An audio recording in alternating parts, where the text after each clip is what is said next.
Praised be Diana's fair and harmless light, praised be the dews wherewith she moist the ground, praised be her beams, the glory of the night, praised be her power, by which all powers abound. In heaven queen she is among the spheres, in earth she mistress-like makes all things pure. Eternity in her oft charge she bears, she beauty is, by her the fair endure.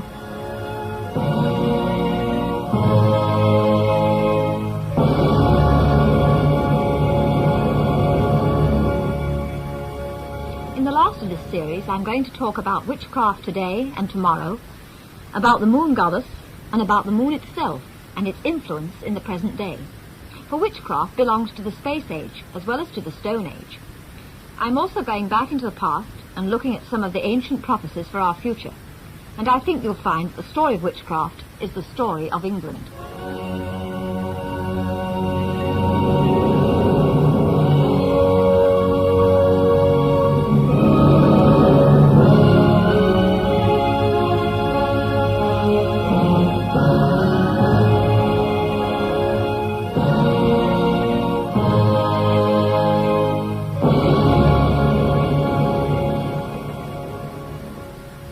Goddess Diana, or Britannia, features very prominently in the story of these islands. Bishop Geoffrey of Monmouth gives an account of the arrival in Albion of the Britons in the 12th century BC. They were led by one Brutus. After the fall of Troy, Brutus was determined to found a new city. They arrived at a certain island, and in it was a desolate city in which they found a temple to Diana, and a statue of that goddess which gave answers to those that came to consult her. Brutus himself, holding before the altar of the goddess a consecrated vessel filled with wine, prayed thus: Goddess of the chase, look upon us on earth, unfold our fate, and say what region is our destined seat. Or where shall we next to thy lasting temples raise, and choirs of virgins celebrate thy praise? Well, after saying this prayer, he took 4 turns around the altar and then laid himself down to sleep.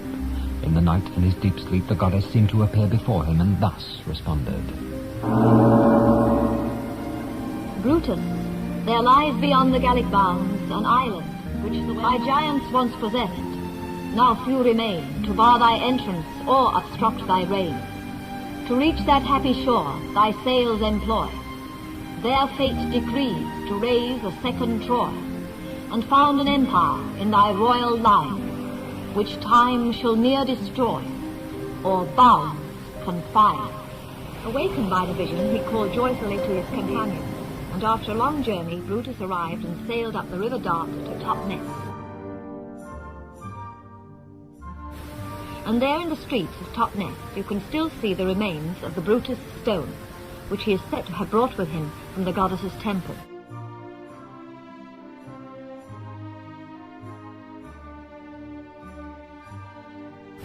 Eventually he came to the River Thames, where he enlarged a colony already there and called the city New Troy. Years later, Lud, the brother of one Cassibelan, obtained the government of the kingdom and called it the city of Lud, or Lud Dun, corrupted into London. So thus the goddess fulfilled her promise in making these islands the envy of all, and she still watches over us in her role of the clan mother.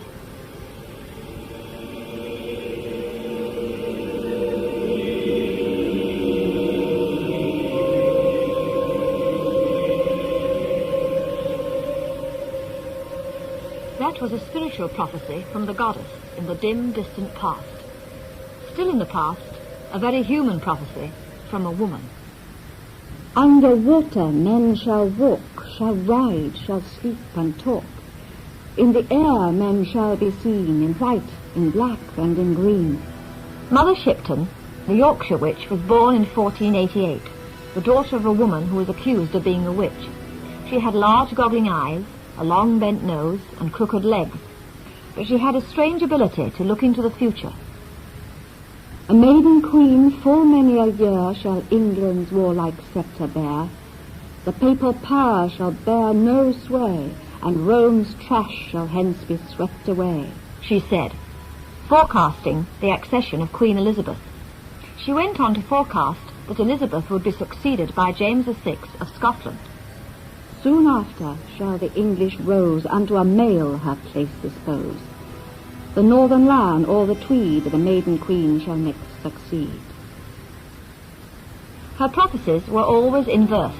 They included the defeat of the Armada, the Civil War, and execution of Charles I, which wasn't bad for a woman who died in 1561. Incidentally, she forecast the date of her own death, but she moved even further forward in time. 1835, which of us shall be alive? Began a verse which included these lines. When below the Thames bed shall be seen the furnace red, when its bottom shall drop out, making hundreds swim about where a fish had never swum. In that year, the Thames Tunnel, which was under construction, was flooded, and the workmen had to swim for their lives. But Mother Shipton's prophecies take us further, into this century. Men shall walk over rivers and under rivers. Iron in the water shall float, as easy as a wooden boat. She looked forward to radio and telegraph. Around the world thoughts shall fly in the twinkling of an eye. And to trains and cars. Carriages without horses shall go, and accidents shall fill the world with woe. So far, Mother Shipton's prophecies have come true, but here's one we can't verify yet. The world then to an end shall come in 1991.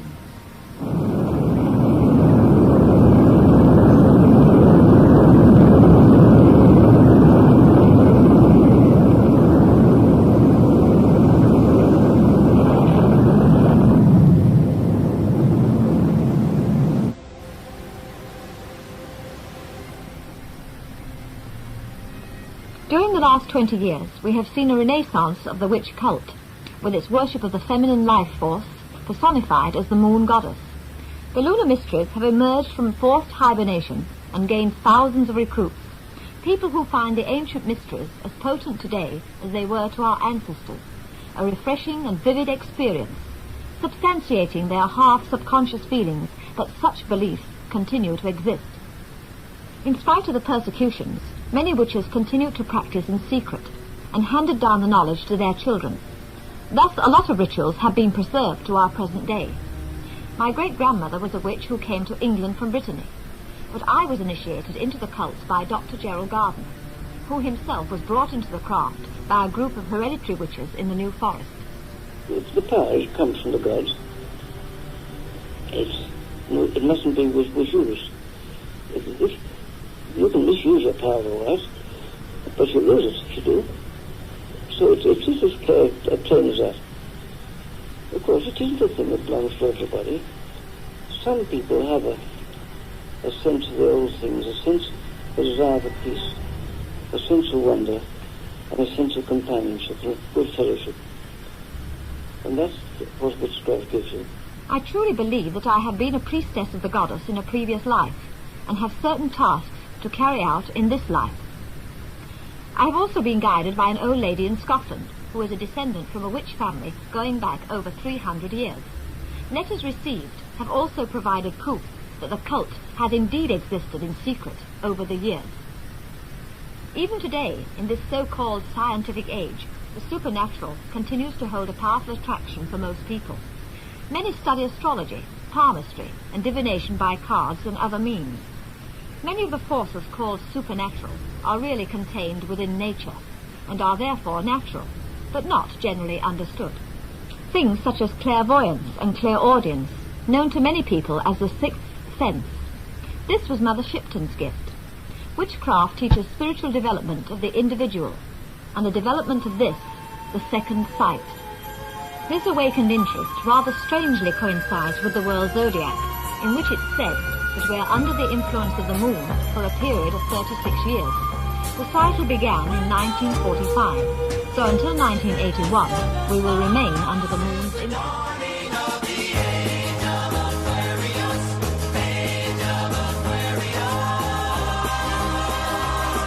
Actually, we don't enter the the Aquarian age until the 25th century. We are now in the Aquarian equinox of the Piscean age. The moon rules the present cycle, and her influence is being felt very potently during this eventful period in man's evolution. The moon in general rules the masses of the people, the home and family, the tides, and the female. She also rules the emotional urges of man, which is why we are seeing so many strikes at the present moment. Man is being ruled by his emotions, not his intellect.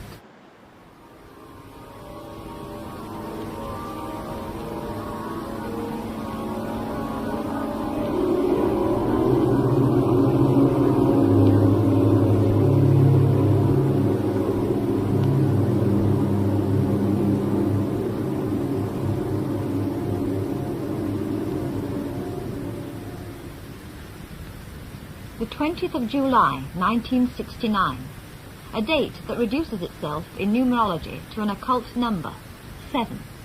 The date when American archaeologist Professor Iris Love found on the Aegean coast the temple of Aphrodite, goddess of the moon. The date when man first set foot on the moon.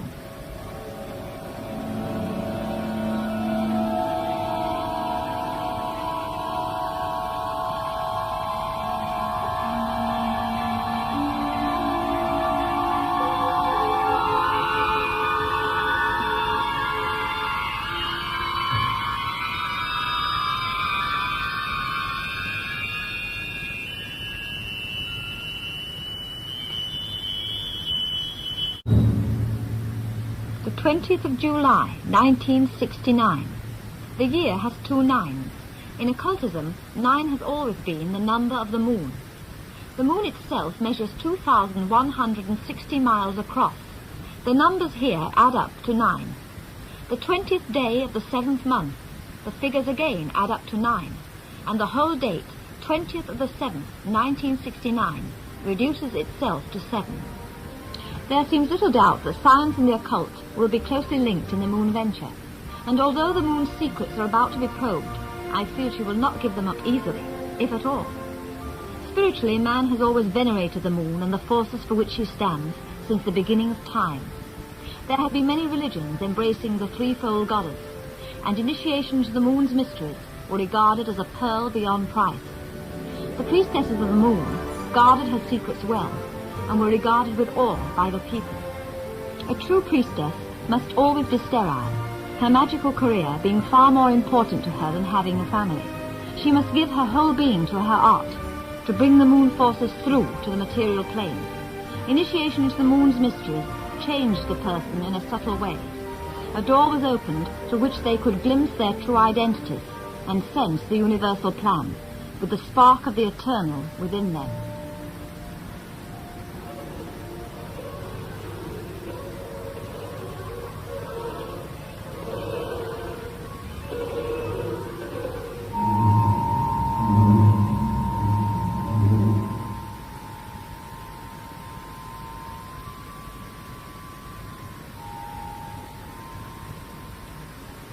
And so, from the mists of time, when the first stone circles were erected in which to worship the Great Mother, right down to the present day, the old religion has survived, in spite of the most terrible persecutions.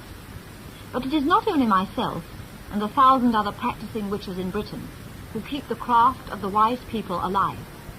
Deep in the minds of every one of us, and in the racial soul of our people, there is a stubborn adherence to ancient traditions and observance to worship the Great Mother. Right down to the present day, the old religion has survived, in spite of the most terrible persecutions. But it is not only myself and the 1,000 other practicing witches in Britain who keep the craft of the wise people alive. Deep in the minds of every one of us, and in the racial soul of our people, there is a stubborn adherence to ancient traditions and observances which the Church has been enabled to kill. Round about this circle go, we invoke the eternal know. By the magic flame aglow, we invoke the eternal know. By the spell that's muttered low, we invoke the eternal know. When the midnight wine doth blow, We invoke the eternal no, by the moon, high, ebb and flow. We invoke the eternal no, by the gates of joy and woe. We invoke the eternal no, by the secrets none may know. We invoke the eternal no, I-O-E-O-E-O. We invoke the eternal no. And today, at the very dawning of the Aquarian age, the gracious goddess of the beauty and abundance of nature, and the horned god of death and regeneration are coming back into their own. This is no putting the clock back. It is the natural continuation of the spiral of evolution, which returns upon itself, but at a much higher level.